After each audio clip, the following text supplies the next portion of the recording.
નગરપાલિકા દ્વારા આજે જે કામ થઈ રહ્યા છે તેની અંદર હું કાંતિભાઈ દેવસીભાઈ નકુમ, માજી ખંભાળિયા નગરપાલિકા પ્રમુખ અને અમારી કોંગ્રેસની ટીમ આજરોજ ખંભાળિયા શહેરના જે 5 પ્રશ્નો છે તે અંગે ખંભાળિયા શહેરના દરેક લોકોને જાગૃત કરવા માટે આજે દરેક દુકાને અને દરેક એરિયાની અંદર લોક જાગૃતિ માટે અમે નીકળ્યા છીએ। ત્યારે લોકોને એક મારી નમ્ર વિનંતી છે કે ખંભાળિયા શહેર કોંગ્રેસ અને કોંગ્રેસ પાર્ટી હંમેશા લોકોના સારા કાર્યો થાય એમાં દરેક કામની અંદર અમે સાથ અને સહકાર આપવા સહયોગ આપવા તૈયાર જ છીએ। પરંતુ છેલ્લા 3 વર્ષથી જે આ ભૂગર્ભ ગટર યોજના છે એનો ટાઈમ લિમિટ 1.5 વર્ષની હતી, છતાં છેલ્લા 3 વર્ષથી આ ભૂગર્ભ ગટર યોજના ચાલુ થઈ છે અને છેલ્લા 3 વર્ષની અંદર આખા ગામના દરેક રસ્તાઓ તોડી નાખ્યા છે અને ત્યારબાદ આજે 3 વર્ષની અંદર કોઈ પણ જાતના રસ્તા થયા નથી।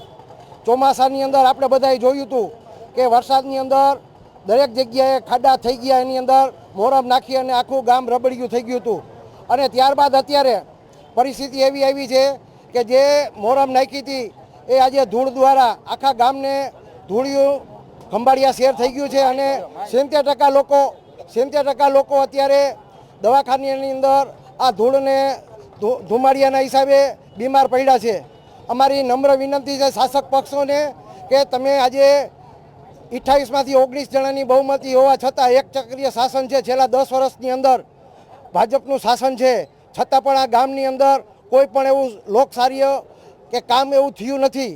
આજે ખંભાળિયાની અંદર અમે હાથ જોડીને વિનંતી કરીએ છીએ કે શાસકો જાગો અને આ લોકો જે આપણા ખંભાળિયાના લોકોને આ ધૂળિયા નગરમાંથી મુક્તિ અપાવો। આજે 10મી તારીખે 3 દિવસ બાદ આપણા શહેરની અંદર માનનીય મુખ્યમંત્રી શ્રી આવી રહ્યા છે, ત્યારે રાતોરાત સફાઈ ચાલુ થઈ છે। આજે આપણે એમ વિચાર આવે છે કે મુખ્યમંત્રી આવે તો સફાઈ થઈ શકે, તો આપણો અત્યાર સુધી આપણો વાંક શું હતો?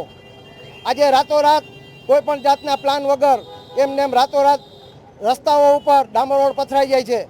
દરેક કામ થવા જોઈએ, અમે એનો પૂરેપૂરો ટેકો આપીએ છીએ, પરંતુ જે રોડ છે આજે ખંભાળિયાની અંદર રોડ ઉપર થતા આવે છે એમ એનું ઊંચાઈ વધતી જાય છે। ખંભાળિયાના દરેક મકાનો નીચા થઈ ગયા છે, દુકાનો નીચે થઈ ગઈ છે, વરસાદની અંદર પાણી અંદર ભરાય છે।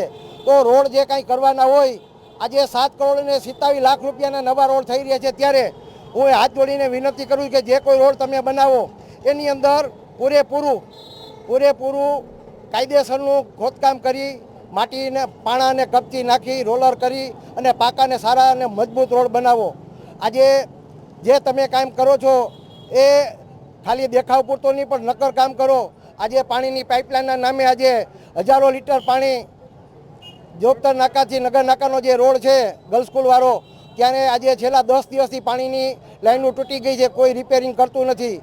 લોકો ત્રાહિમામ છે, આજે રોગચાળો ફાટ્યો છે, ચિકનગુનિયાના રોગચાળા છે, આમ લોક પરેશાન છે। અમારી એક જ માંગ છે, તમે કામ કરો। કોંગ્રેસ પાર્ટી અમે ગામના હિત માટે હંમેશા સાથે છીએ, પરંતુ લોટ પાણી અને લાકડાવાળા રોડ આ ગામમાં અમે નહીં ચલાવી લઈએ એવી અમારી વિનંતી છે। કોંગ્રેસ સમિતિ દેવભૂમિ દ્વારકા